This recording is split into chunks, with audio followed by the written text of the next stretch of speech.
All right.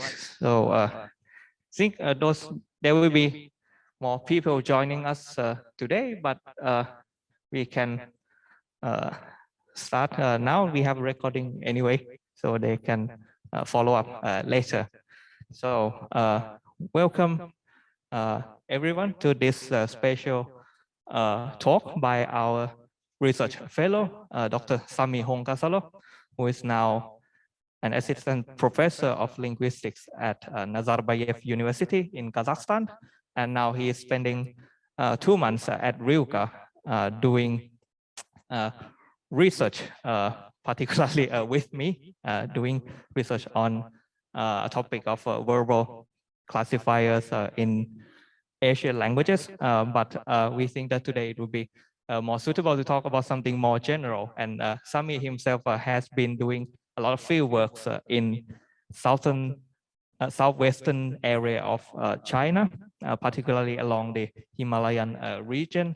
And we think that it would be interesting for you to hear about the experience, the first-hand experience of doing field work in the area. So now I can give the floor to Sami. So the idea of today is to have Sami presenting something for maybe 30-40 minutes, and then we can discuss sharing challenges and experience doing field work in different parts of the world, and if you see something similar or dissimilar with the areas that you have been working on. So we will share our experience with the audience today.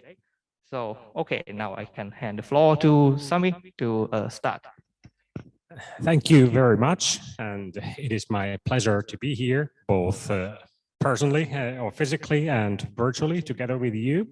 So now we will start, and the topic I will be discussing today is fieldwork experience from Southwestern China, documenting languages and cultures in the Greater Himalayan region. So the talk that I'm going to give combines some theoretical notions with my personal experience in the area, and then it will be great if we can exchange some ideas about field work, whether linguistic or some other kind, at the end of today's talk.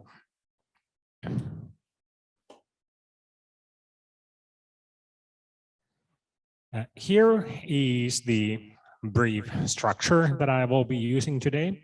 So I will just very briefly tell about myself for those of you who don't know me yet.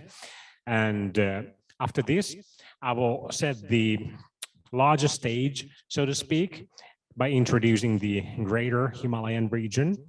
And after this, we will zoom in to my regional specialization, which is the western parts of Sichuan in China. And I will discuss my fieldwork experience there. And finally, I will then move to give some thoughts about the ethno-linguistic feature of this region, and then we will move to the discussion part.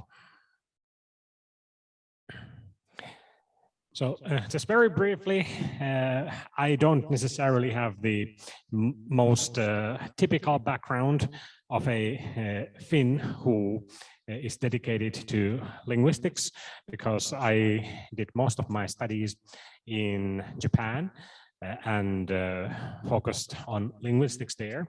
And after that, I moved to the United States. But I did go back to Finland, at least on paper, to complete my PhD thesis there at the University of Helsinki. Now I have been a couple of years, more than 2 years in Kazakhstan, exploring Central Asia as an assistant professor of linguistics. And finally, at the beginning of the next year, I will go back to my native Finland to take a position of an assistant professor in the Chinese and Japanese languages there. So these are very briefly the things that I've been doing. And here you can see the main area of my research focus. So very, very broadly, I am an East Asianist, or I am interested in languages of Greater East Asia that expands from, let's say, Japan to Kazakhstan to Thailand and Cambodia. But of course, everyone needs to specialize.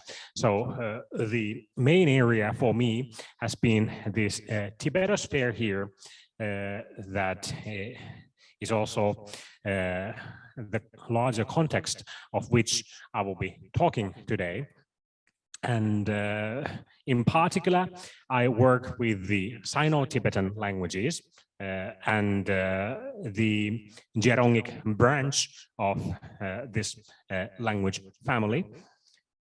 At the moment, I have a couple of projects going on. I am trying to expand my dissertation grammar of Gesitsa, a language that I will be discussing in a moment. Also in Kazakhstan, I am currently researching what is happening when the written Kazakh language is changing its writing system from the Cyrillic into the Latin alphabet. Also a very interesting ongoing situation in Central Asia. And finally, I am now here in Thailand and Mahidol University, researching how languages of Eastern Eurasia count events, especially in terms of verbal classifiers. So even though I will be not talking about these projects today, but if you have any questions, we can also then discuss these at the end of today's talk. Now, let's move to set the larger stage and introduce the Greater Himalayan region. Basically, we can define the Himalayas in a geographic way, narrowly, but in linguistics and anthropology, we can apply the notion of the Greater Himalayan region, and this has been done. So basically, you can see here that we go beyond the mere geographical boundaries, and basically with the notion of the Greater Himalayan region, we will be discussing not only the mountains themselves, but also their offshoots, like the Tibetan highlands or highlands of India, Western China, parts of Yunnan, Bangladesh, also parts of northern Burma and Laos, even possibly parts of northern Thailand as well. So basically, this is the larger context of my research, as you can see here in the map.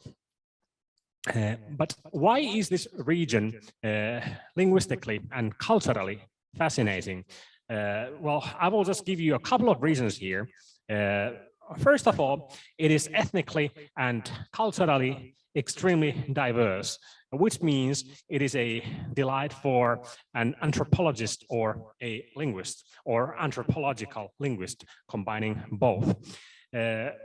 Basically, on top of that, it is also the area where the two largest language families in the world, well, in terms of the number of speakers, meet, which are the Indo-European language family, including languages like English that we are using now, and then the Sino-Tibetan language family, to which Chinese, among others, belongs. So basically, so this is the meeting area of these two language families. And it is also the linguistically most diverse area in Eurasia. So it is the hotspot, if you may, of linguistic diversity in the whole Eurasian region. which means that depending how we define this region, maybe approximately 1/6 of all languages of the world are spoken in the Greater Himalayan region. And I have just listed here a couple of language family, or all the major language families that are present here, and they basically include Sino-Tibetan, or Indo-European, Austroasiatic, Taikadai, Turkic, Mongolic, and 2 isolates that are Burusaki and Kusunda.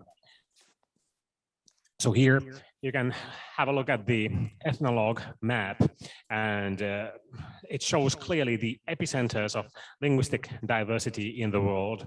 The island of New Guinea, obviously, is one.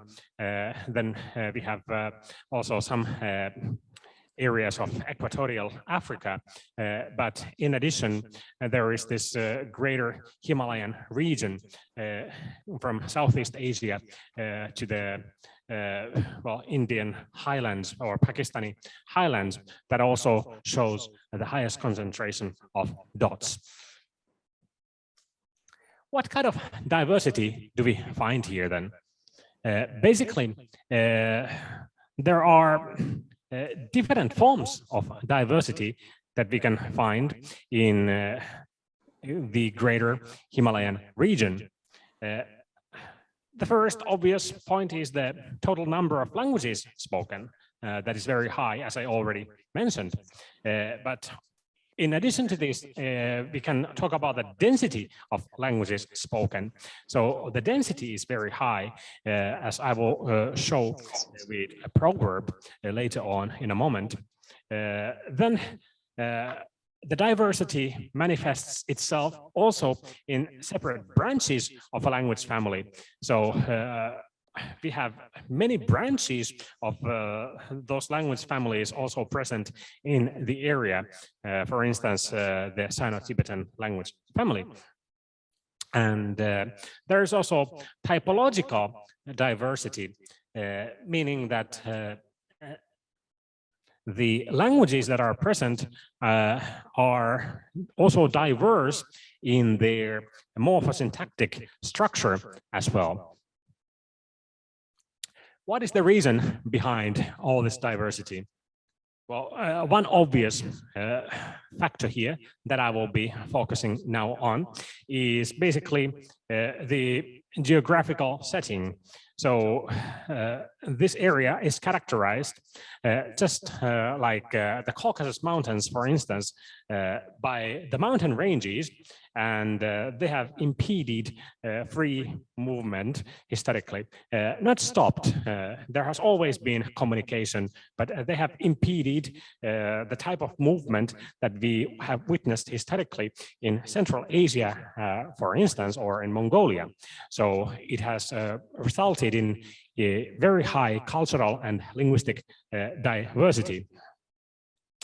Also, these mountains have been a barrier for centralized states that typically homogenize their population. And here we can talk of James Scott's notion of zomia, that is the mountainous terrain where people have escaped into from the lowlands, including here in Thailand, get away from the quote-unquote curses of nation state. So many of ethnicities have avoided the oppressive powers of nation state, be it in Thailand, or what corresponds to Thailand, Laos, Burma, Tibet, northern India, and so on. And they have moved to these mountainous areas, basically to live there with higher freedom. And finally, there is the so-called hydrographic patterning of language and population distribution. And it is manifested and explained with this Ladakhi proverb here. Unfortunately, I don't speak Ladakhi, but I can understand this on the basis of Tibetan. So if this were Tibetan or written in Tibetan, which is not, it would be something like Kelte chu chik chik tongna ke chik tik yong na yong ayok chu so so tongna ke soso yung nayo, which means those who drink from the same river speak the same language, and those who drink from different rivers speak different languages.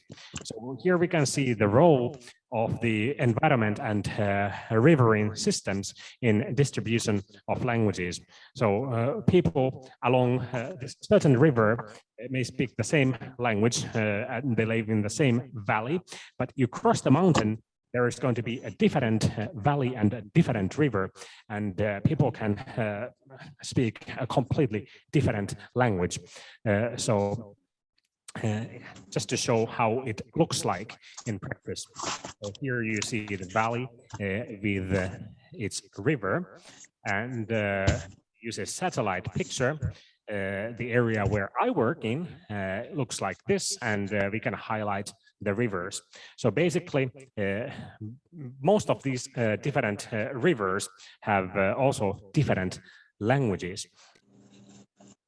Now we have established the larger context here, and because I am a specialist on certain languages in China, particularly in Sichuan, I think it is therefore time to zoom in and talk a little bit more about my personal experiences on and with these languages.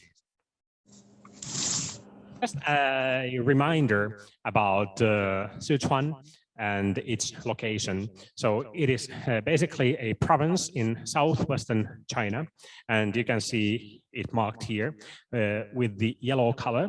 And it is linguistically a very diverse part of the People's Republic, and we can identify 3 different types of languages that come from the Sino-Tibetan language family.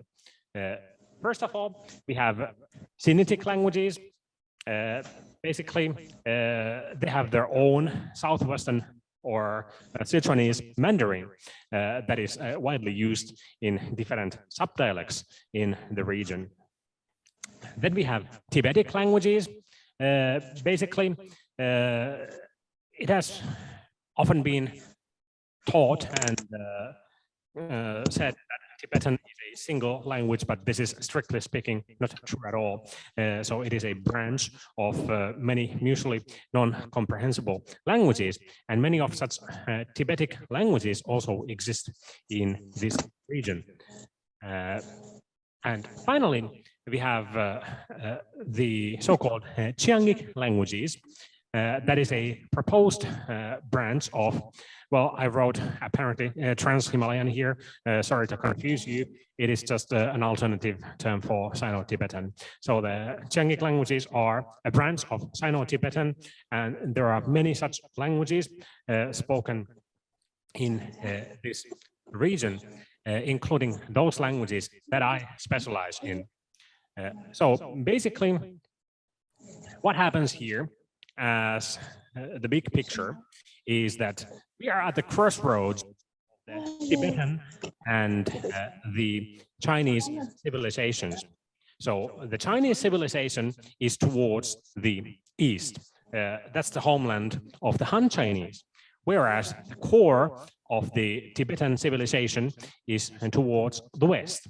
And these 2 civilizations meet here exactly at this spot of Sichuan or Western Sichuan, and the end result is a culturally and linguistically very diverse spot of China. So this map simply highlights some of the ethnic and linguistic groups of the region, and because of this diversity, this region has even called the ethnic corridor because of its ethnic diversity. It is important to mention that linguistic and ethnic identities don't necessarily overlap in this part of the world, as they don't necessarily in many others as well. For instance, many of these speakers of minority languages in Western Sichuan may identify themselves as Tibetan, and they may follow the Tibetan lifestyle and some of the Tibetan religions, traditions, such as Tibetan Buddhism or Bon, but then they don't necessarily speak any Tibetic language. So linguistically, they are not necessarily Tibetan, even though their lifestyle is Tibetan. So this self-identification is not necessarily overlapping with linguistic practices. Also, some of these people who self-identify themselves as Tibetan might be discriminated against by some Tibetan or Tibetic-speaking Tibetans, by quote-unquote ethnic traitors, because they don't speak any Tibetic languages. And there exists even some discriminatory terminology for their languages, like lokke, which means backwards language or upside down language, or deke, that means ghost language or some kind of demon language. So we can see from here that the people, many of these minorities, they can be in a sense considered double or doubly marginalized. So they are marginalized from the viewpoint of the Han Chinese that are the dominating group. At the same time, they can also be considered marginalized from the viewpoint of these Tibetans who speak more prestigious languages that are Tibetic languages like Amdo-Tibetan and so on, that many of these minorities don't speak. So they are in some often minoritized from the viewpoint of the Chinese and Tibetan civilizations at the same time. Now, let's move a little bit towards what I've been doing and introduce the Gerongic languages. Basically, Gerongic languages are just one sub-branch of the supposed Qiangic languages spoken in Southwestern China, in Western Sichuan. And I have in particular focused on the Horpa languages that are one type of the Gerongic languages. And in recent years, there has been a boom on these languages because they used to be neglected in research, but starting several years back, they have become the hotspot of linguistic research in Asia, we could say. And one of the reasons for this rapid change lies in their perceived importance, because many of these languages are very conservative. They have been spoken and they continue to be spoken in a mountainous terrain, and they have consequently been less influenced by linguistic change than some other languages, and thus being able to retain some archaic features that have disappeared from many other Sino-Tibetan languages. And basically, because of this, some linguists have compared the role of these Gerongic languages to that of Sanskrit when the study of the Indo-European language family started over 200 years ago.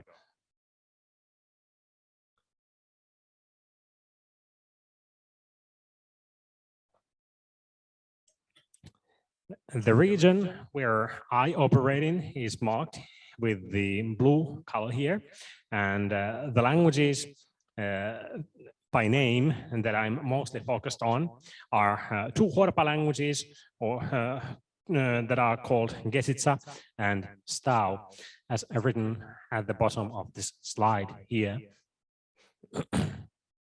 This is how the region looks like. Again, you can clearly identify the pattern of a mountain valley with a river and some settlements with agriculture, Tibetan lifestyle, including the Tibetan religious traditions, clothing, house design, so forth. Here you can see some of the people that I've worked with. I thought it would be interesting to also discuss an aspect of field work that is very often completely neglected in this kind of work. There are namely some issues that make field work challenging, and it would be very interesting to hear your personal experiences afterwards as well. All in all, my field work in the region has been very successful, but of course, also some challenges that I've faced. First of all, one of the issues is accessibility. Basically, this area is still part of the People's Republic of China, and working there has become more challenging, especially after the Beijing Olympics in 2008.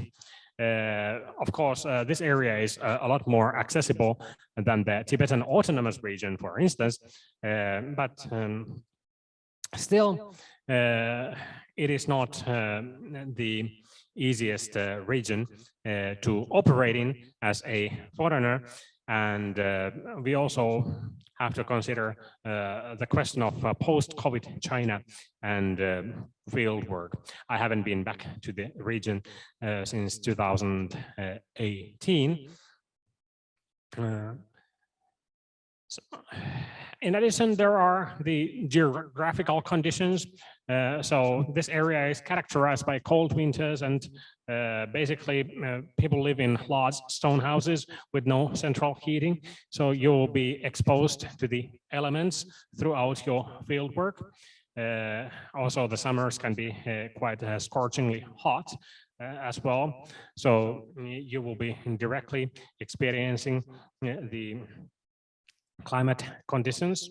Unlike here, for instance, in the room that I'm presently in, where we are having air conditioning. Many of these villages are hard to access. To get into some of those villages, especially several years back, would have involved also some walking.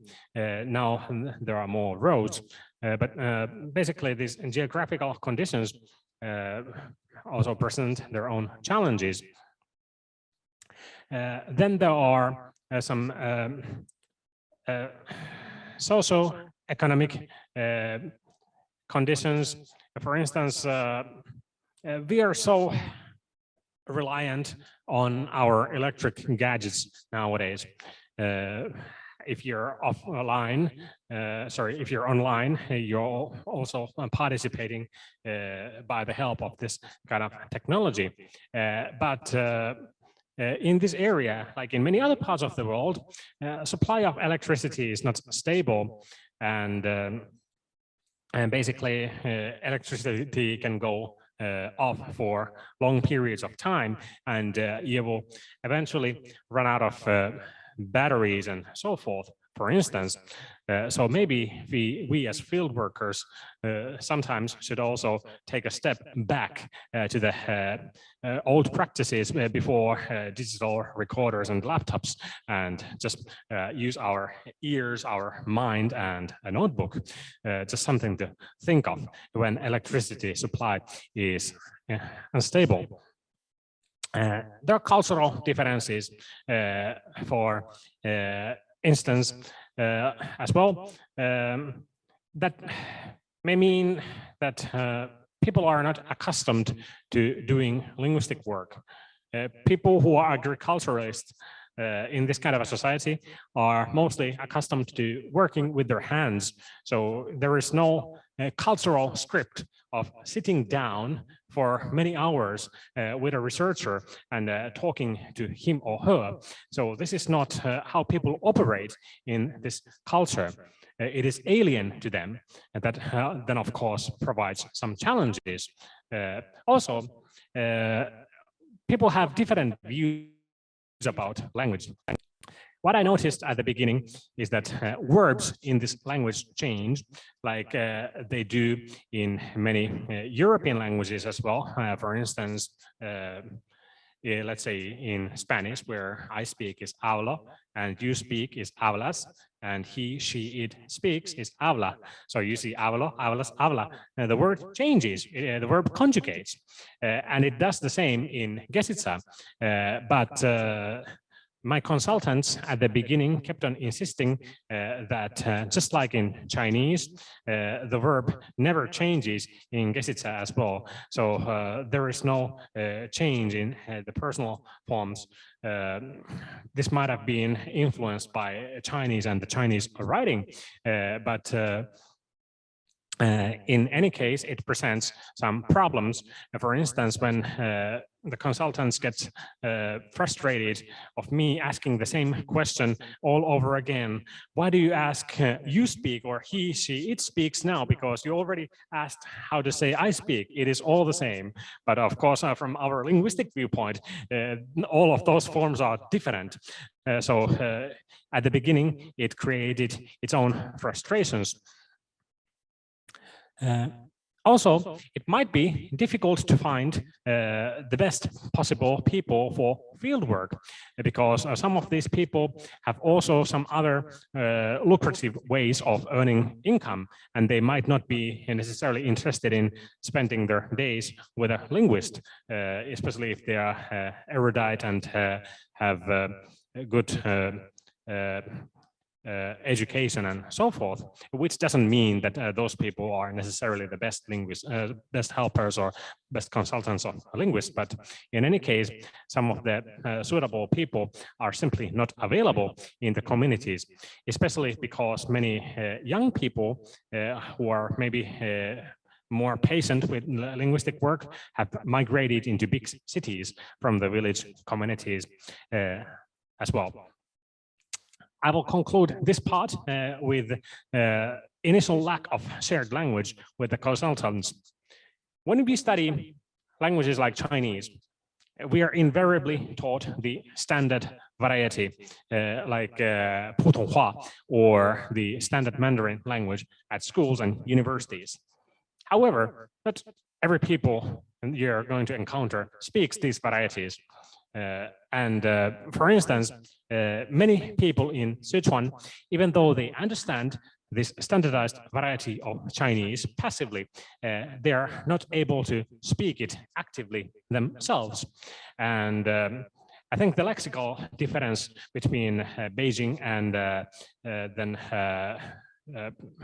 Western Sichuanese Mandarin can be almost 50%, which is huge, which makes me also think whether they are even the same language or not. So as an end result of this, I had studied Chinese and I had studied even Tibetan, but the Chinese that I had studied was of no use, and the Tibetan that I had studied was not spoken by these minorities.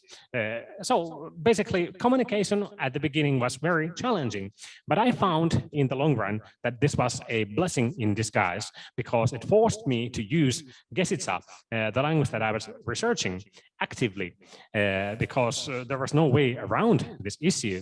And then it gave me deeper insights into the language.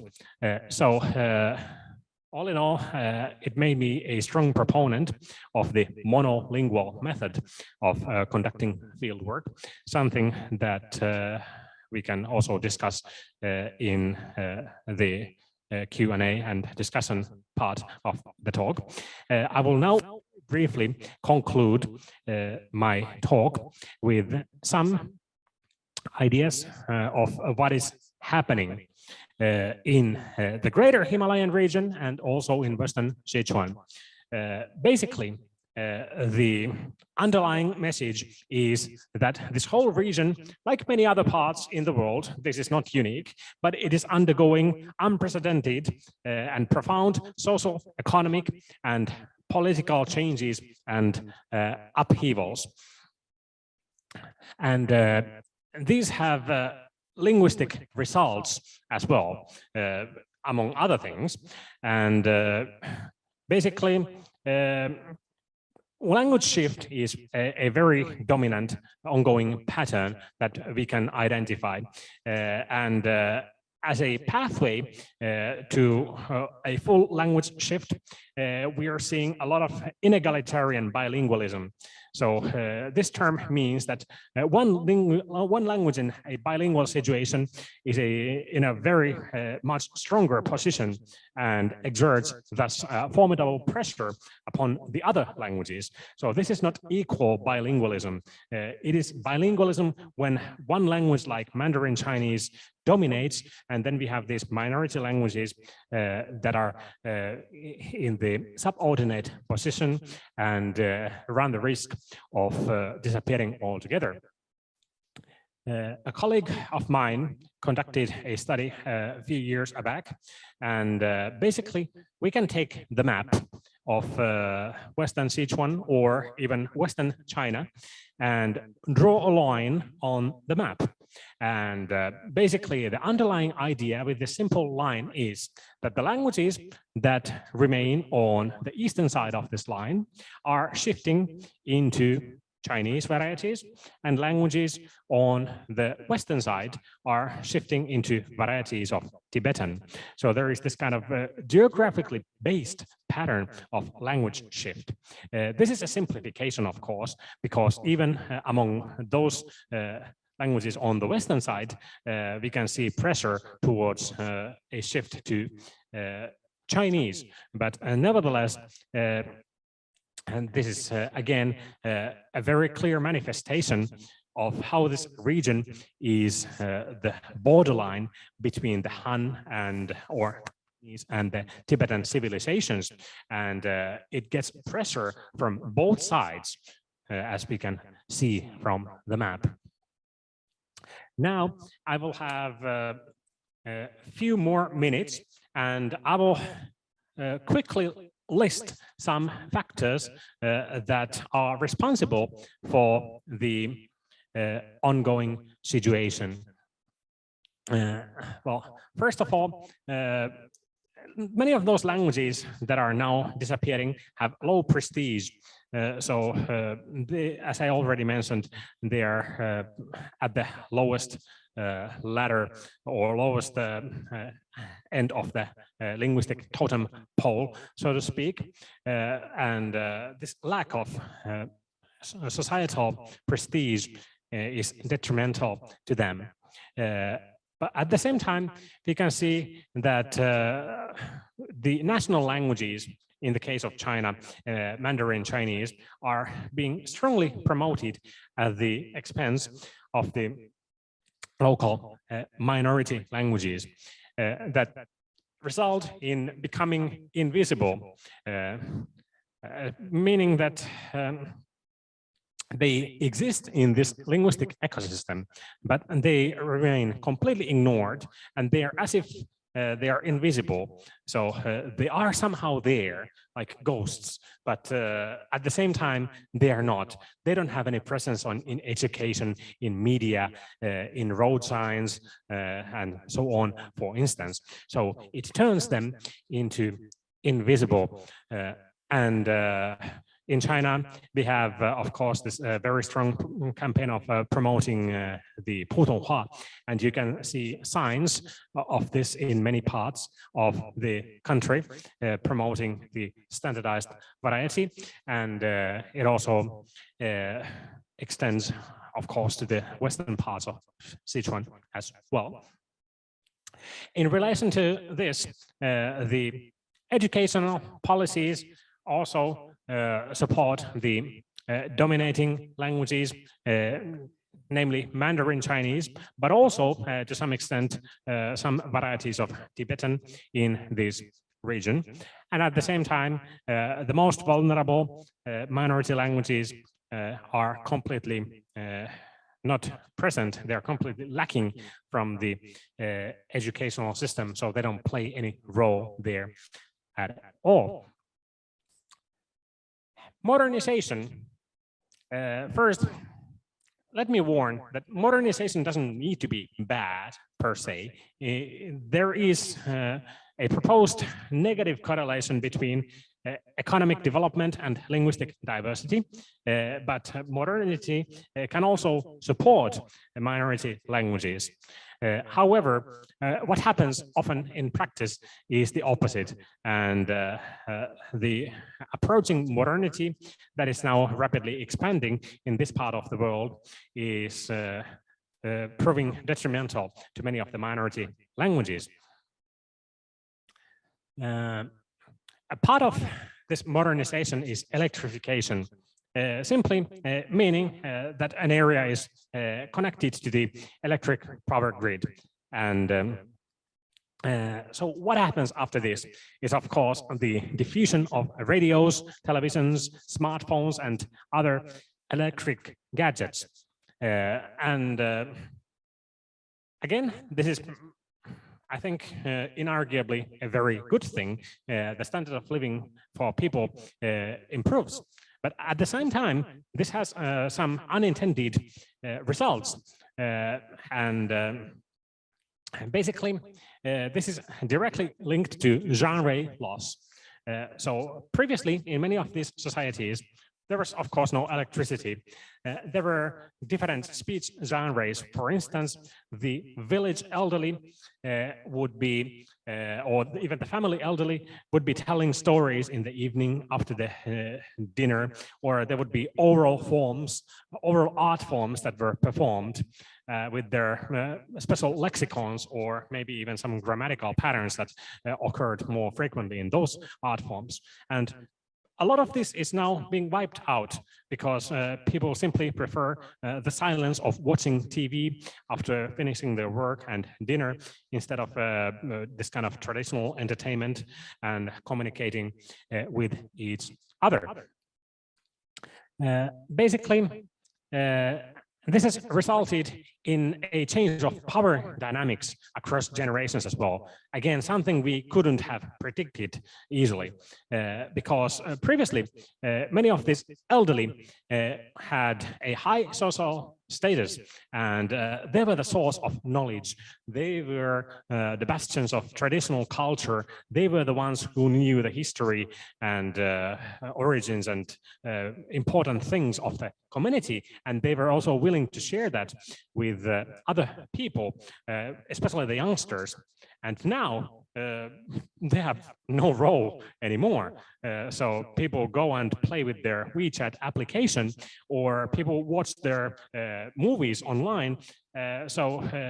Even many of these master storytellers that I've talked to have started forgetting many of these pieces of traditional folklore because there is no way or no opportunities of performing anymore. So, and here you see another master storyteller and dancer from among the Stau, together with his partner in dancing. But this kind of change results in huge loss of orally transmitted culture. And that is why, in my opinion, it is also very important to try to capture that as part of the linguistic fieldwork process, because these elderly people are the depositories of all that knowledge, and when they pass away, there is potentially no way anymore to access all that experience and knowledge if it's not collected for the sake of the community and also scholars while they're still alive. Well, the material culture is also changing, which means that many of these traditional pieces of equipment and agricultural tools are falling into oblivion. People don't use them anymore, and words for them are being lost. And this is what comes in their stead. Well, many plastic and metal tools and so on. And again, this cultural phenomenon has linguistic repercussions, because all that lexicon of those traditional objects disappears, and new items are introduced in their stead. But the new items also come with their name, and the name in Western Sichuan typically comes from Chinese.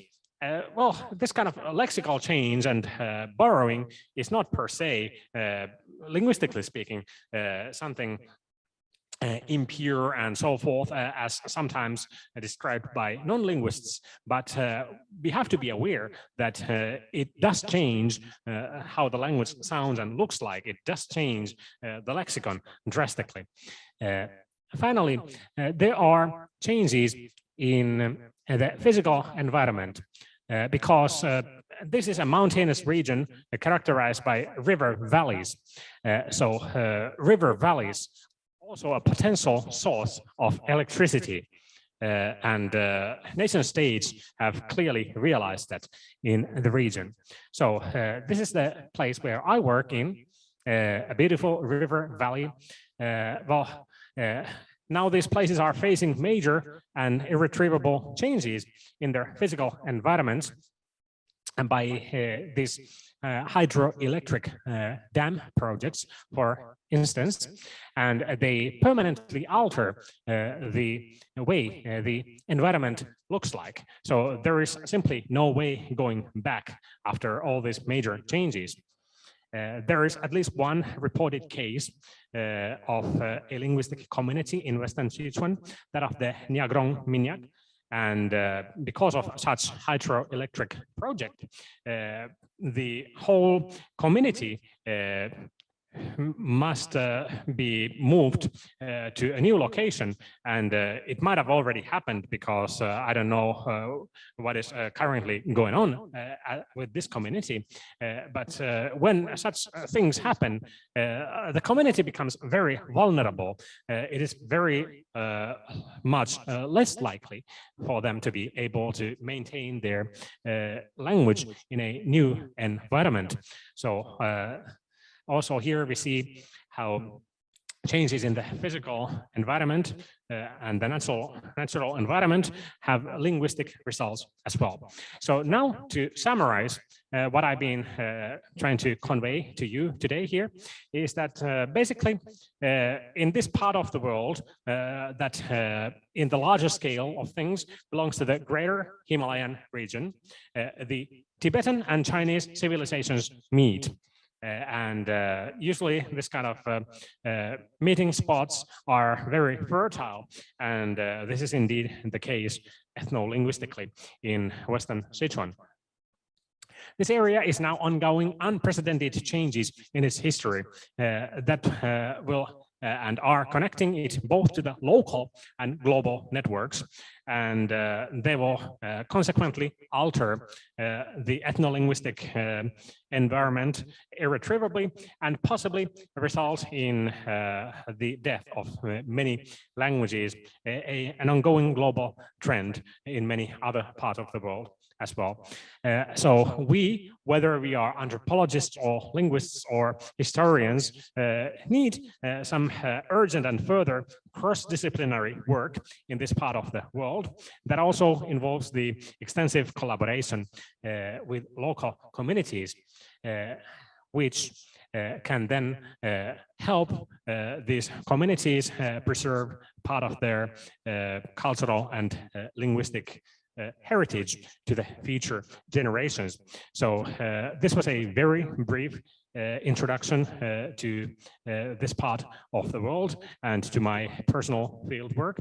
And I thank you for your attention and joining me today. So now we are free to move to the discussion part.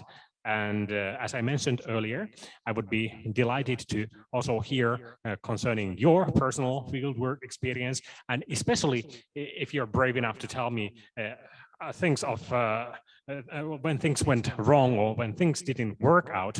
It would be very interesting to share that kind of experiences and learn from each other as well.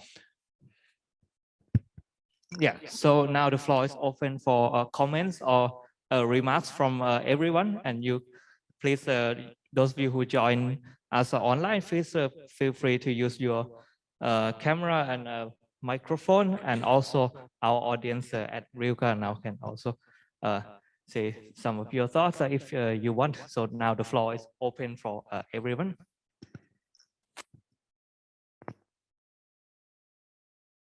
I think okay, so let's first give the floor to Ajahn Suvilai, I think, because she might have another meeting. Thank you very much for your talk. It's Thank you. really good. I really enjoy listening to your experience working in the field. I think this is your work is very interesting, and you mentioned about the monolingual methodology in doing field work. Yes. I think this is quite interesting and very important. It's really good. Normally, you have a kind of interpreter or language consultant or what when you work in the field. What language do you normally use? How many languages are involved in that area? There are many questions. Yeah. I'm sorry. Yeah, thank you for this important question. So let's elaborate a little bit of the linguistic interaction situation. So basically, I work through Gesitsa most of the time because of this linguistic problem, because we couldn't understand each other's Chinese varieties well enough. But sometimes if I have a consultant who is literate, I may ask them to write down a Chinese character for a certain word, for instance. But most of the time, because of this situation, I work just myself with my consultant directly, with no interpreter or with no intermediary in their language. And it was, of course, more difficult at the beginning, but I feel that after all the years, it has become for me the easiest method of working with my consultants, because my own understanding of the language has improved. At the same time, I'm aware that this is not necessarily the most common way of doing field work. Many people are maybe in situations where you can use a lingua franca, like let's say Hindi or Nepali in northern India and parts of Nepal, for instance. One of the benefits that I feel stems from the monolingual method is that we are less prone to get interference from the lingua franca or some other language that sometimes happens in linguistic field work.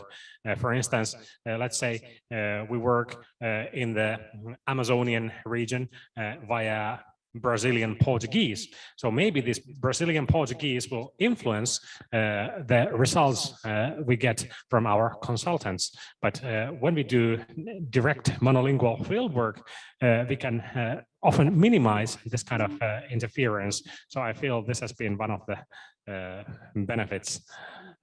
Have you tried the monolingual method yourself? Yes. I think it's very important because we can get deeper information, and the relationship between the researcher and the community people are normally very good if we try to speak their language, use kind of monolingual methodology as much as possible, though we are not, not very influent in the language. Your consultant can speak is bilingual or what? Yeah, my consultant, I have several consultants, but they all speak Gesitsa, and then some of them speak or most of them speak the Sichuanese Mandarin that is quite different from the Putonghua or Standard Mandarin. And some of the young ones also speak some Standard Mandarin as well. So you can already see how among the younger generations, the language is becoming standardized. But many of these are bilingual people or even multilingual. And let me share another experience from Dharamsala in India, where I worked with a speaker of Stau, another Horpa language, and she speaks, in addition to Stau, she speaks Dharamsala Tibetan, that is a variety of Central Tibetan. And because I also speak Central Tibetan, then I use a lot more lingua franca. I use a lot Standard Tibetan with her in work with her. So like here we can also see how this kind of language dynamics affects which languages we end up using with our consultants. But in my experience, I can fully agree that with our efforts as outsiders to speak the local language and make an effort, we can get closer to the community and show our appreciation deeply. So I think it is a good gesture that we can, as outsiders, do when we work extensively in these communities. Thank you. Thank you. Yeah. Okay, so there's a question from Jie-Wu, I think, in the chat, so we can cover that now. Okay. Yes, thank you. Thank you, Professor. So I just put my questions in the chat box so you can see it more clearly, and hopefully you could go through all those questions. Thank you so much. Thank you. Let me just read your question and try to answer. So first of all, did you revise your research questions after you went to those villages? Yes. To put it broadly, when we start linguistic field work, we often have a very vague idea of what to expect and what we are going to find. We might not even know exactly the community that we will be working in and the people we are working in. So in my case, it has often been the external factors. So people who I know, who know someone else, who know someone else, that have directed my research. For instance, it was a happenstance that I ended up with Gesitsa because a person that I knew had a relative who was married to Gesitsa and so on.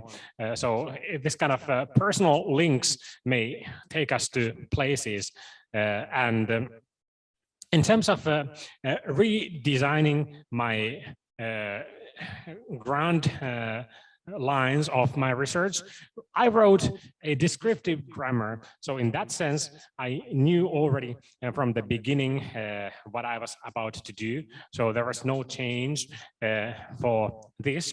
But I know of some other geographical settings and linguistic cases where, for instance, someone as a researcher has started to write a full descriptive grammar, but they have found out that the language is already so deeply endangered that the task is not necessarily possible to complete in its entirety, and they have had to focus more narrowly in some other aspects.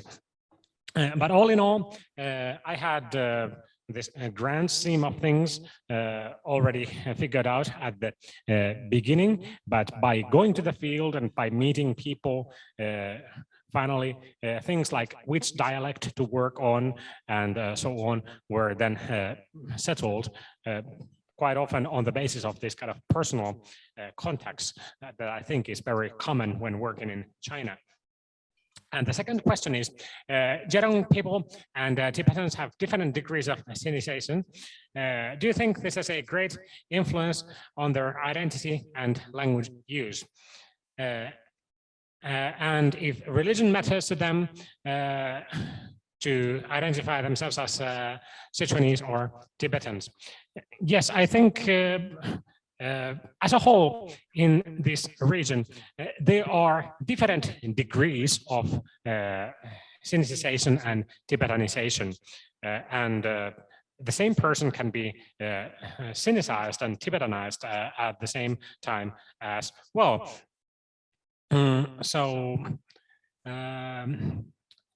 Do I think that this and these different degrees have influence on their identity and language use? I do think so. So we can first of all suppose that the degree a community becomes Sinicized or Tibetanized affects, for instance, linguistic borrowing. So when a group becomes very Sinicized, the likelihood of extensive Chinese borrowing is higher.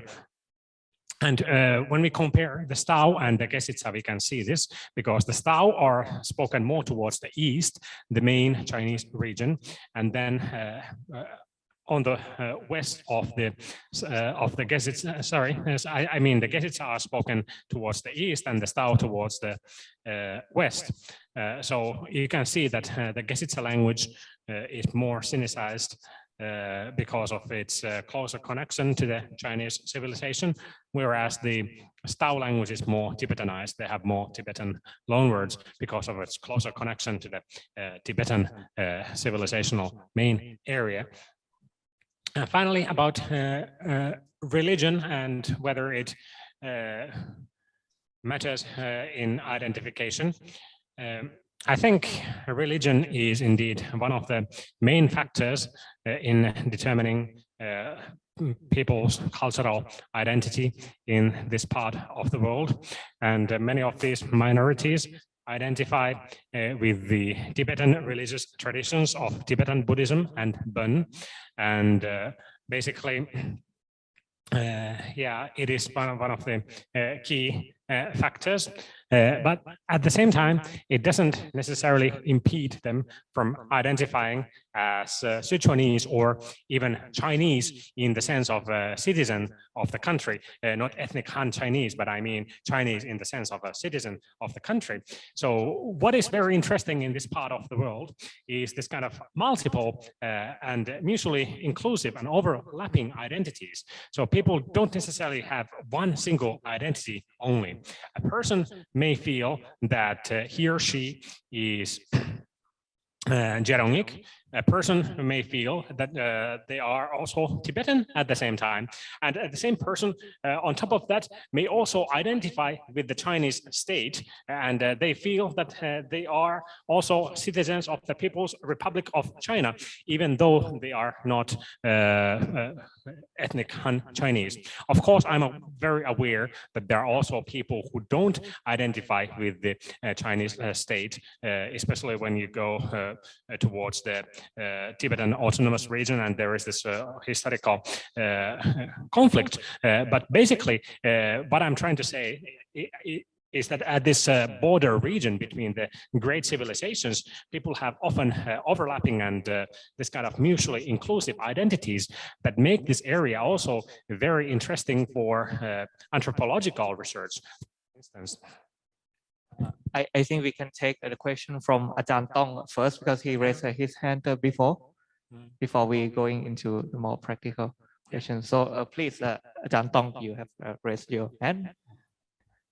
Okay, I'm working on Indo-European language and especially Sanskrit, and I found that Geographic is one of polysynthetic language. And I want to know how context of language that between Tibetan and Chinese that are very different roots of words, and I heard that Geographic is like one of the oldest language. Is it because of the closed area in the valley? But you told me a lot about there are many contexts from other village or other places. So what is it actually about? Okay. Thank you for this fascinating question.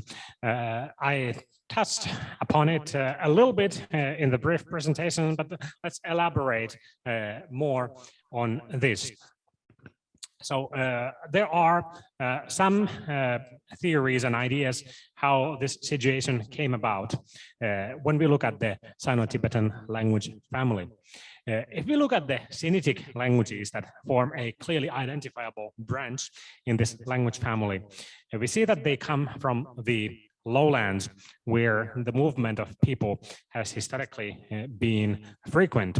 And this kind of environment has been conducive for imperfect learning and this kind of language shifts and linguistic change. So it means new communities, maybe from even so-called quote-unquote Altai languages have moved in and learned the Northern Sinitic languages, especially imperfectly.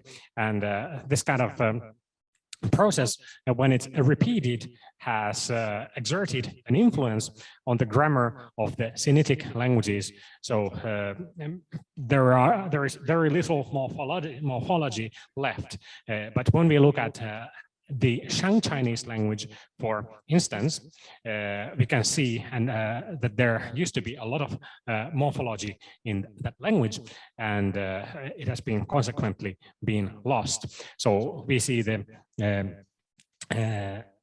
geographical factors at play here.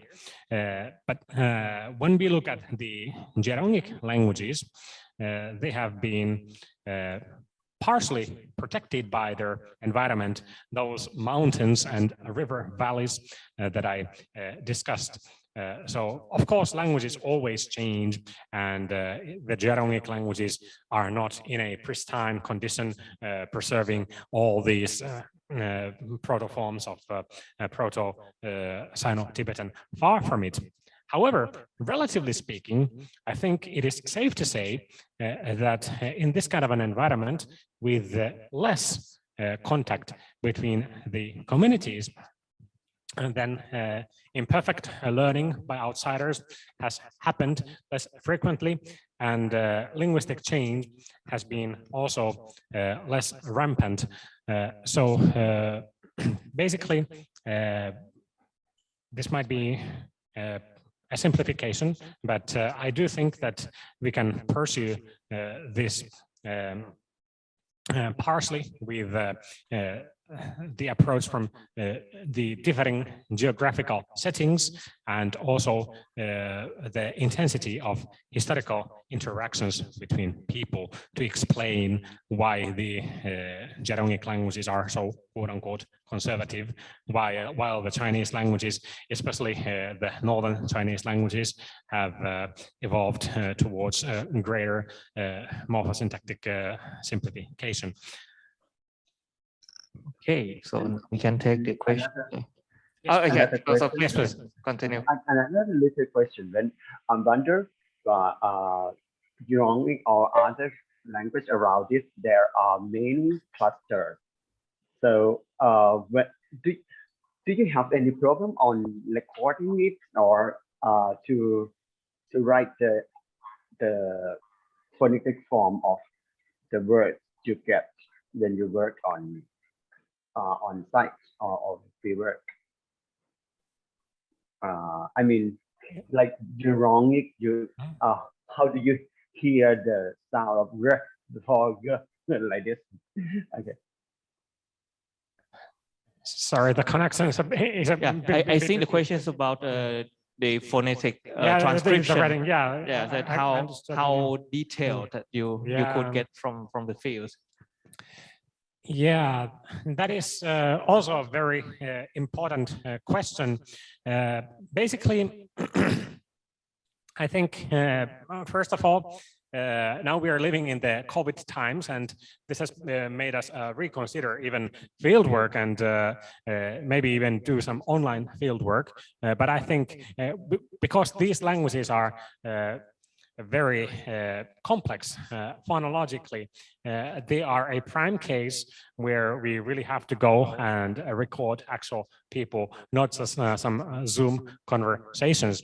So one thing is to go directly to the field, and at the beginning, it has been basically a challenge for me because these languages are characterized by very complex phonologies with consonant clusters like zgr, like in the word zgre, that is star.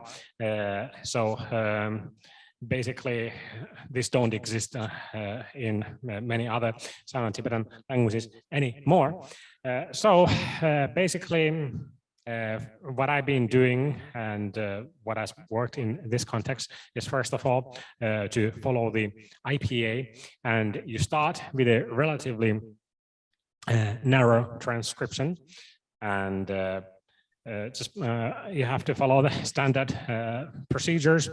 So you write things down relatively narrowly, and then you start figuring out whether you can move to a more broad transcription by figuring out which of those sounds are allophones, for instance, which is, of course, the standard measure that we do in linguistic fieldwork, but it becomes even more pronounced in these languages, unlike let's say when we work with some Austronesian languages that might have like very simple phonologies, for instance.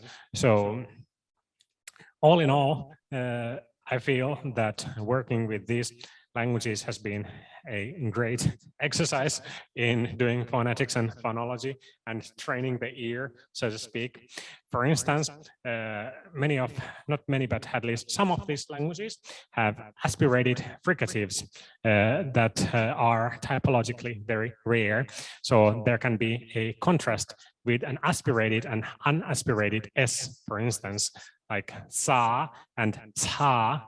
So this kind of contrast is very rare, or xia and xia. We can find aspirational contrast in affricates, like in Chinese, like za and ca, for instance. But to find such a contrast in fricatives more generally is very rare. So all in all, this phonetic and phonological aspect of working with the Gerongic languages is also something of high interest, and also honestly a challenge for many newcomers to the field, because you really have to develop an acute ear to capture the differences. The mouse doesn't work, so let's use a more primitive way. Okay, so it is quite a practical question that since not all of your informants might not be literate, so how do you deal with this kind of human research ethics? Yes, also a very important question, the ethical aspect of things. Sometimes when we are trained in the Western universities, they have a very legalistic perspective to things. They teach you how to create a legal contract, binding contract between you and the consultant, and how you're going to sign it and archive the contract, and so forth. And this might work in some settings of the globe, but in this part of the world, in Western Sichuan, there is no historical tradition of signing written contracts. So I never use written contracts. So basically, as an alternative, there are different ways to get informed consent. So you can do it orally, and you can also record the overall informed consent for both parties. But basically, not all of the Orpa speakers are even literate in any written language. So a written contract would not mean anything to them. So personally, I have found it basically simply the best to explain the research in as much detail as possible verbally to the consultants, and then ask if they wish to participate, and explain and that they are also free to withdraw their participation at any point they wish to do so. And this way, I have gotten persons or people to collaborate with for various lengths of time, from, let's say, 4 years to 1 day. Yeah, so it has been very useful. And what else can I mention about research ethics? There is another interesting aspect that I encountered.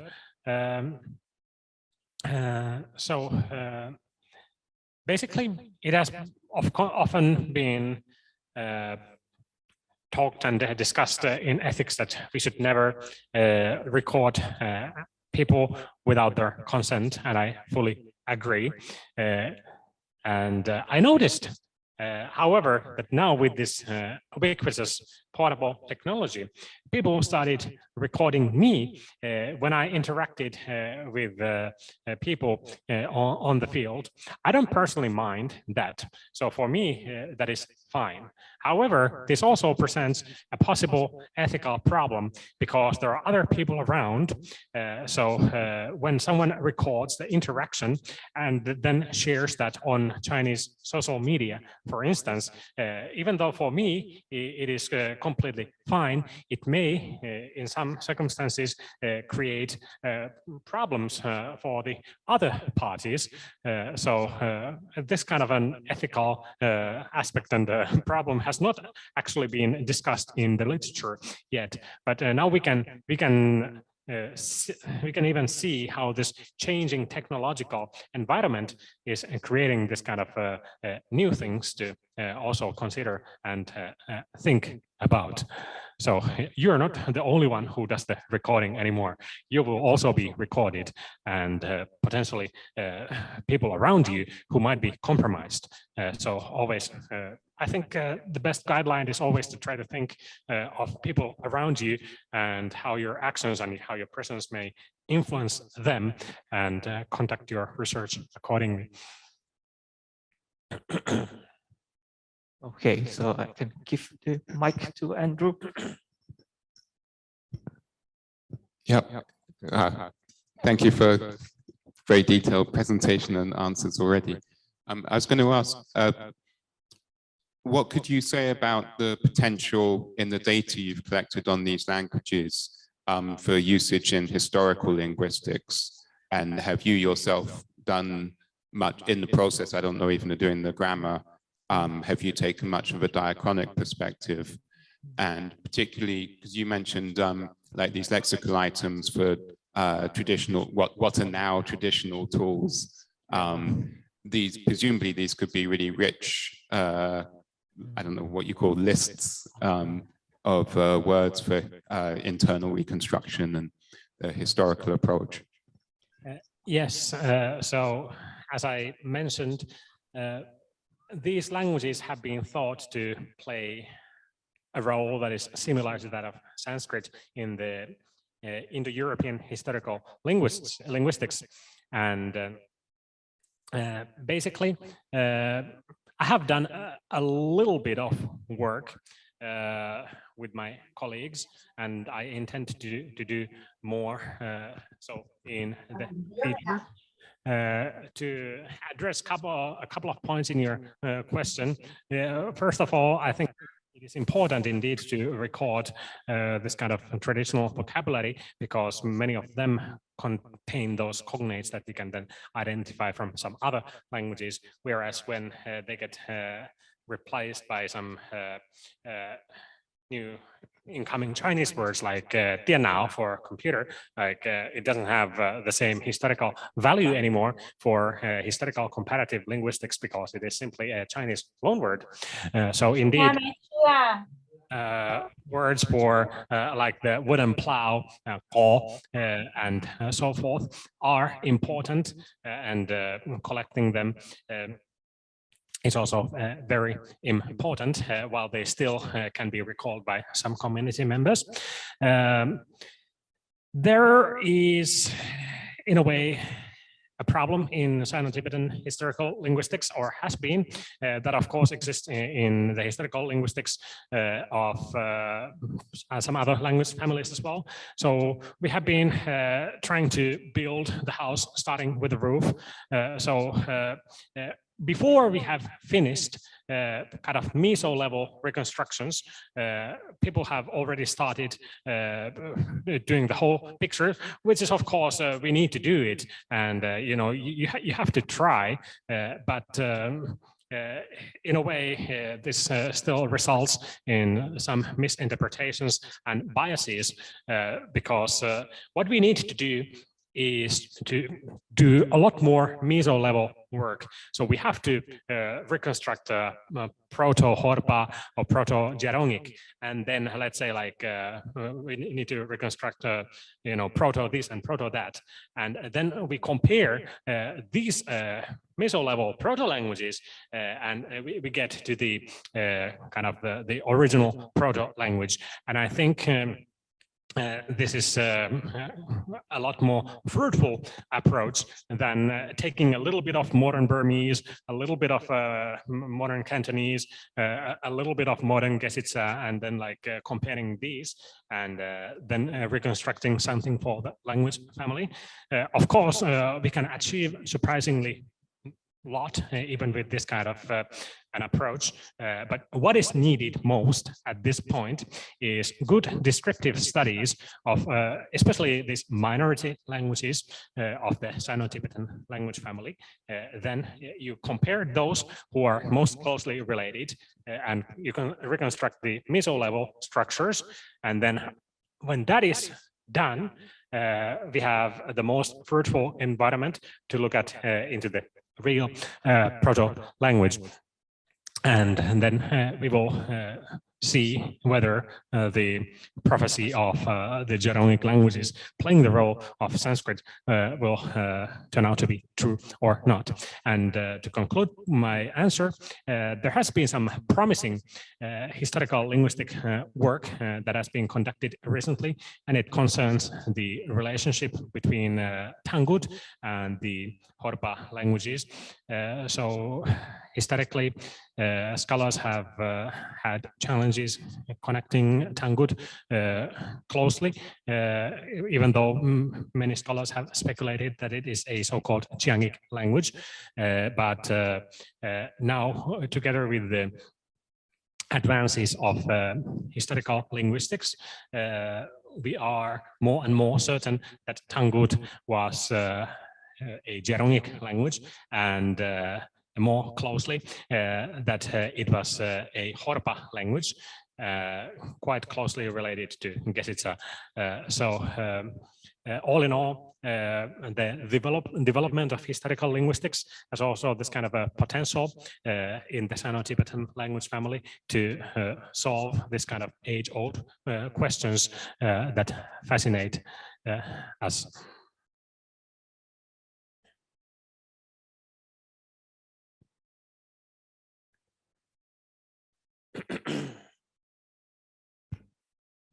Please feel free to give some more comments or questions, if you have any. Personal experiences about fieldwork. Or we would also welcome personal experience on something similar or dissimilar from the areas that you're working on.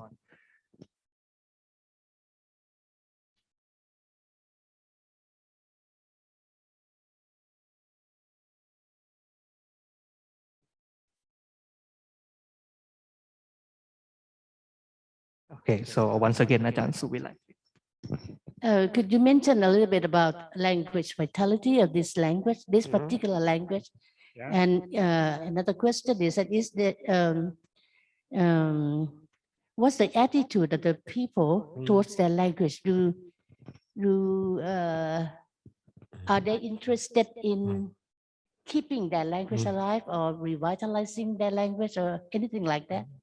The future of this, something like that. Thank you for these two very insightful questions again.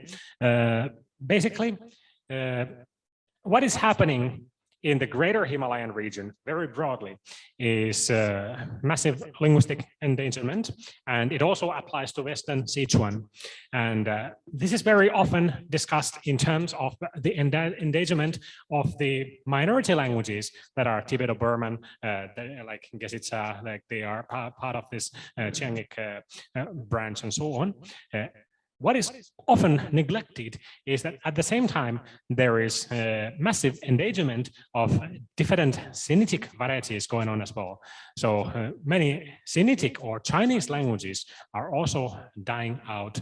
So it is not only the non-Chinese minority languages, but also local varieties of Chinese that could have a great potential for understanding the historical development of the Chinese languages. They are also wiped out at an alarming speed. So, and then that's the background. When we zoom in to Gesitsa, what we can see is an alarming situation where the language was stable. It was stable for a long time. So it was quite vital until the start of modernity or the modernization campaigns. We could time this maybe some 20 or 30 years ago into the turn of the century, maybe a little bit before. So before that, the roads to some part of the region were not that good, and maybe some areas didn't even have electricity. But now there's a rapid change ongoing. And as a result, what I've realized is that decline in vitality is often not linear. We people, we tend to think in linearities. Things go in line, but this is not often the case. The language can stay quite vital for a long time, then it starts to lose its vitality, and then potentially this concludes in a collapse. So this is a very prototypical case of a non-linear process. And so all in all, Gesitsa is becoming endangered. And this is manifested, for instance, in a language shift among the young. They go to a kindergarten. So now the language shift doesn't start at school. It already starts at kindergarten. So people from different ethnicities and villages are gathered into the county town or into the regional center where they go to kindergartens and school. And the children don't necessarily even speak each other's languages. What they do, the kindergarten teachers speak Chinese. The children speak Chinese to each other to communicate. So they already start changing their language before they go to school. And when they go to school, the process is then quite complete. I remember in the family where I stayed in, we had a young daughter. After she turned more than 3, I suppose, she started going to kindergarten in the county town. They used to live in a village, but then she moved to the city to go to the kindergarten. And in 2-3 months, she started to speak to me in the local Southwestern Mandarin Chinese, which I don't understand as well as I understand Gesitsa, because it is still very different from the Mandarin that I speak. So even though I could understand her less, but she started using that language with me because she was using it with everyone, including her parents. So like she would stop talking to her parents in Gesitsa and start talking to them in the local Chinese variety, because she knew that her parents would understand anyhow. So this is just an example that epitomizes the ongoing situation. She will still, and her generation, I argue, will still have a passive understanding of Gesitsa, because they will hear it, and let's say the elderly will speak that language to them. So they will get passive exposure, but their active production of the language will potentially be weak, and their stronger language will be Chinese in the shape of the local variety plus Mandarin Chinese in an increasing amount. This is my answer to the first question. And can you please repeat the second question so that, yeah, you remind. The second question is about the attitude of the people. Yes, attitude, exactly, yeah. Yes. In some parts of the world, there is the issue of negative attitudes of the communities themselves towards the language.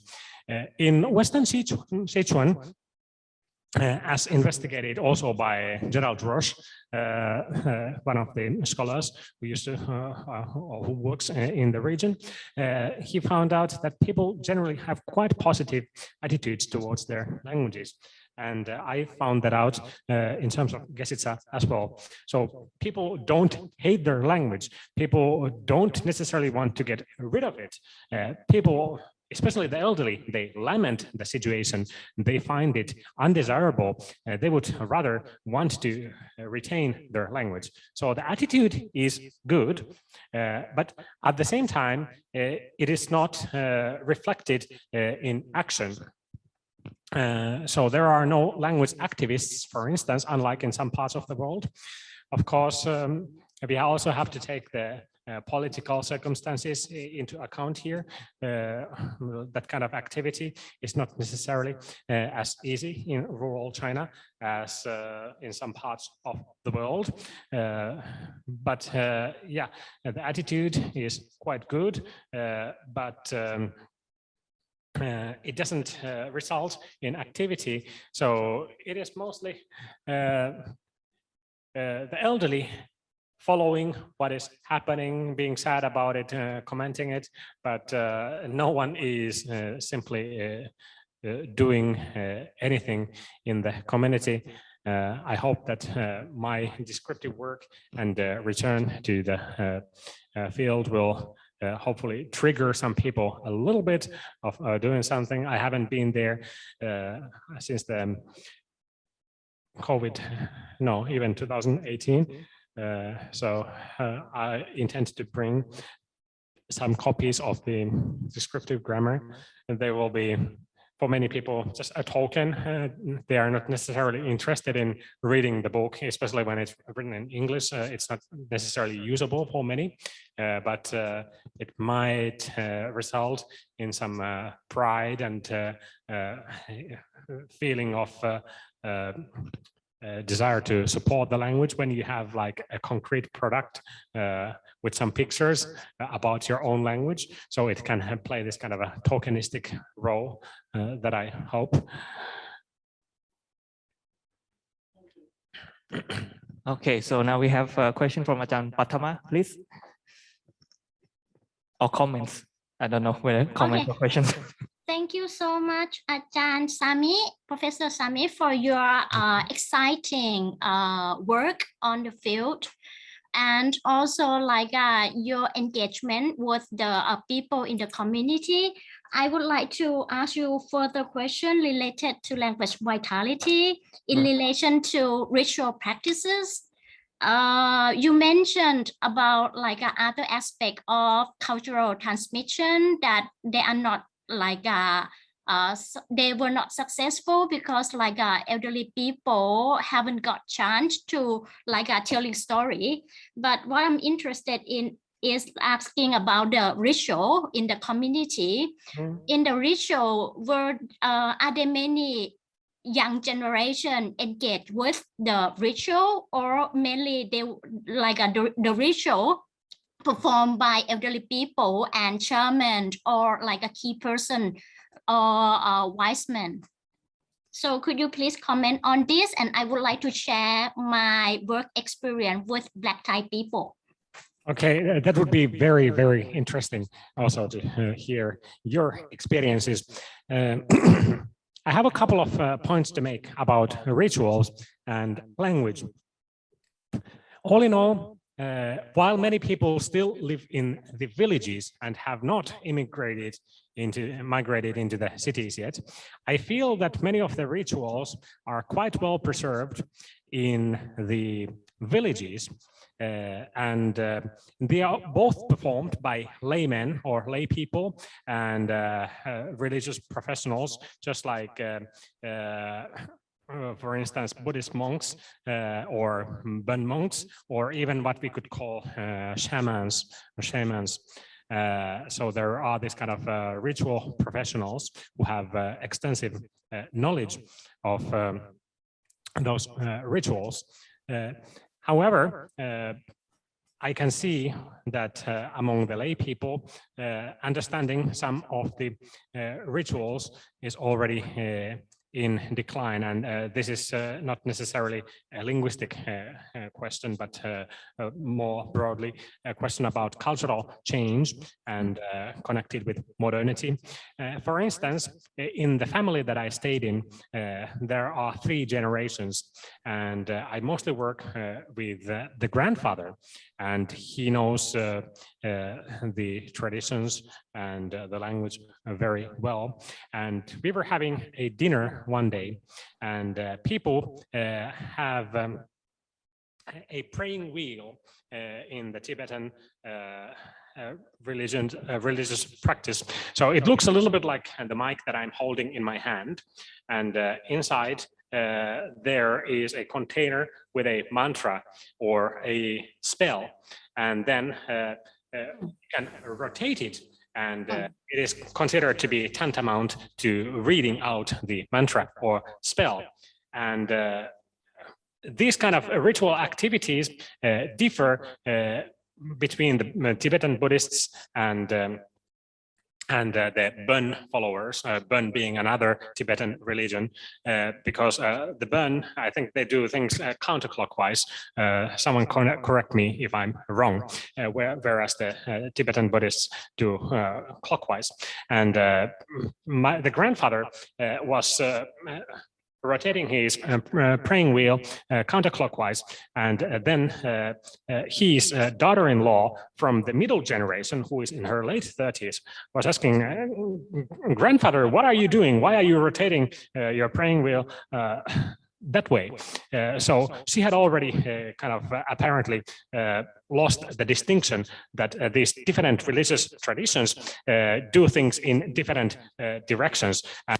She thought that the grandfather was making a mistake, which he was not. So the point is that some aspects of the traditional culture are becoming less retained by the young. And what is my concern is that when more and more people move into the cities, in the city environment, most likely even more challenging to maintain some of these rituals and traditions. So that is my main concern, because the rituals are also quite often connected with some place and local deities, local spirits, and so on. So if you're not physically in that place anymore, then you don't necessarily feel the need to placate or please that deity because you're somewhere else already. So that may trigger the loss of some of those traditions and rituals. Concerning the linguistic aspect, very briefly about it. Basically, I feel because many of these rituals, they're already conducted in Tibetan, just like the Muslims practice their religion in Arabic and not necessarily in Indonesian or Finnish or English. So many of the Ketitsa, they practice their religion in Tibetan, even though they don't necessarily understand the meaning of those spell mantras, but they use them ritualistically, just like memorized words and memorized sentences.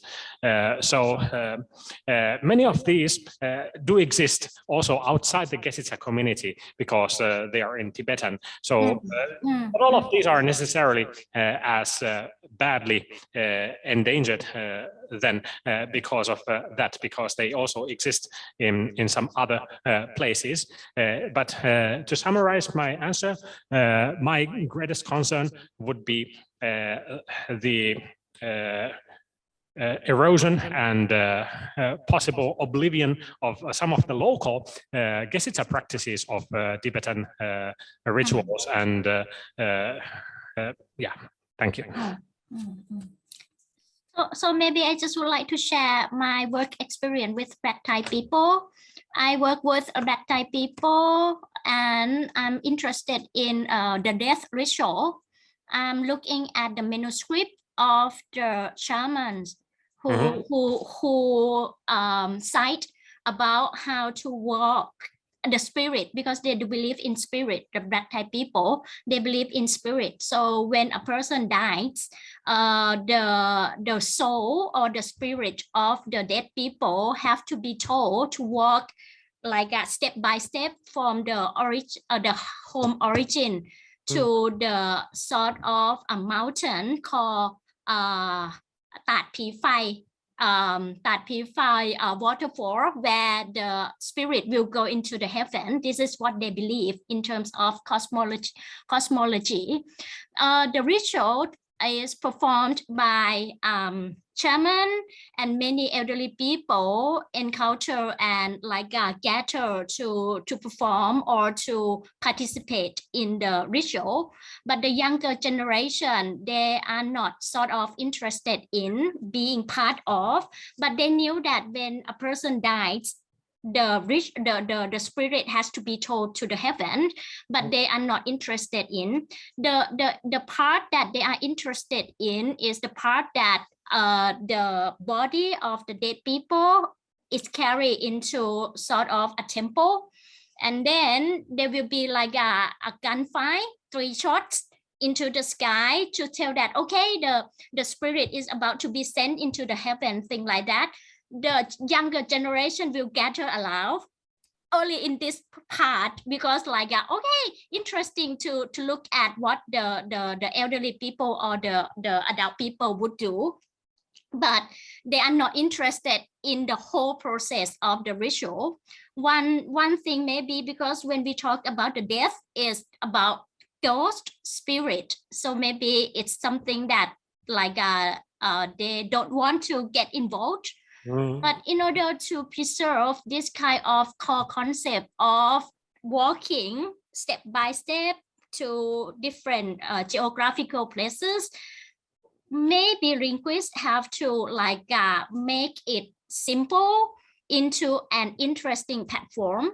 For example, talking about the story of walking from one place to the heaven spot, we can do sort of make it simple, but still keep the core value or aspect of the walking into the heaven. So what kind of platform that can be used in order to make the younger generation to get interested in? So this is what I would like to share. Thank you for sharing, and just very briefly to comment on your fascinating experience. I think I've also witnessed something similar, namely that some young people, even though they are not necessarily as deeply involved with the rituals anymore, but they might still enjoy the entertainment aspect of rituals, and then gather and take part when they feel that there is some entertainment value involved. So they might have some very superficial understanding of the ritual, but for them it has become simply another entertainment venue. So I do think that this similar process is also happening in Western Sichuan as well. Thank you for sharing. Thank you. Thank you so much. Thank you. And I think now Ajahn Tong might have some comments because it's like your major kind of themes of your expertise. Okay. Thank you for I have the word that quite not sure about the term of inegalitarian bilingualism. Is it like substratum or any kind of it? And then and the word pejorative exonyms. Could you please explain it more? Okay. So, I'm sorry. First, about inegalitarian bilingualism, right? And what is the second term, please? Pejorative exonym. Pejorative exonym. Pejorative exonym. Pejorative exonyms. Oh, okay, yeah. To start with the pejorative exonyms, basically, it is not only the Han Chinese who necessarily, it's not necessarily only the Han Chinese who discriminate against some of these ethnicities. They can also at the same time witness some discrimination from some Tibetan speakers as well, because many of these inhabitants of Western Sichuan, they self-identify as Tibetans, but they don't necessarily speak any Tibetan. So from the viewpoint of a cultural Tibetan who also speaks Tibetan, they might feel like imposters, like, who are you to be a Tibetan? You don't even speak our language. And as a result of this, there are some pejorative exonyms. By this term, my intention has been to refer to some terms used by the outsiders to refer to these groups and the languages, and that have negative connotations. Basically, many of such exist, such as Loke. It's a general term for backwards language, so something like that is literally backwards, and it is used by Tibetans to refer to those languages and that they themselves don't understand. Or the other term like JK, the ghost or demon language, the same situation is going on here. But the problem is not only local, there is also a scholarly dimension, because sometimes the outsiders, linguists and anthropologists and other scholars who come and work with these communities, they adopt this kind of pejorative exonyms because they hear them being used. And as a result, some of these terms end up in our scientific literature, which is very deplorable. So my strong suggestion is to avoid this kind of terminology, so to be aware of how the people prefer to be called and respect their wishes. So this is one of the least things that we can do. For instance, even for some of these Horpa languages, there are terms that can be considered discriminatory, and there is even an ongoing debate about the suitability of Horpa, because some locals don't want their language to be called Horpa, which is also an exonym that might be connected either to the yellow Uyghurs or Mongols, or originally, which has nothing to do with the which has little to do with the locals. As a result, now Horpa is not used for any individual language anymore. It is only a term for the overarching umbrella of all these certain minority languages. So all in all, this connects also to the question of terminology and nomenclature in Sino-Tibetan languages. It has been, to put it simply, a big mess, and it needs to be systematized. And one way to move forward is to avoid using a terminology that can be discriminatory, and to prefer terms that the communities themselves want to be have used on them. Then the first question was about inegalitarian. Yeah, inegalitarian bilingualism.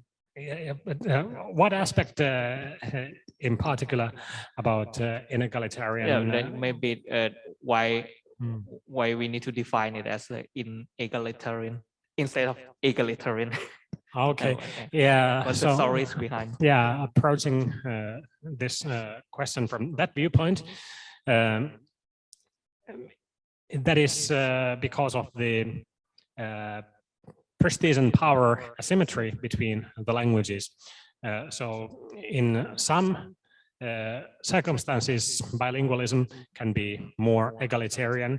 I don't know if it can ever be fully equalitarian, but at least in some circumstances, the power dynamics between the languages is less pronounced.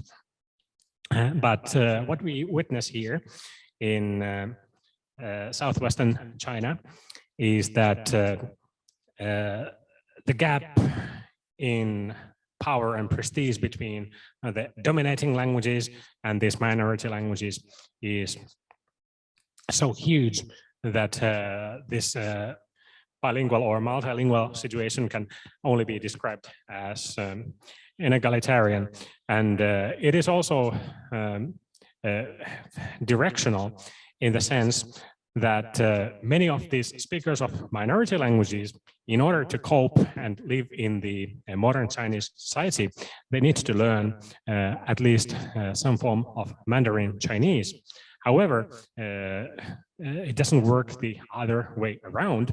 So many speakers of Mandarin Chinese who have migrated into these regions in great number almost invariably do not study and learn any of these local languages. So also this kind of directional asymmetry highlights the inegalitarian situation. Of course, if we think of also the language policy and education and other aspects that I briefly touched upon, we can see how the situation is highly inegalitarian.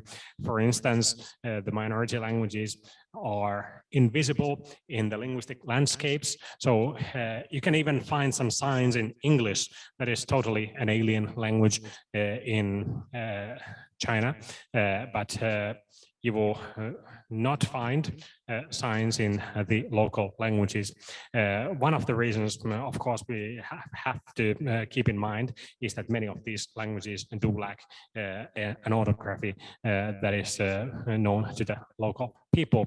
So we need to be aware of that. But in any case, the linguistic landscapes are also very inegalitarian and dominated by languages from the outside.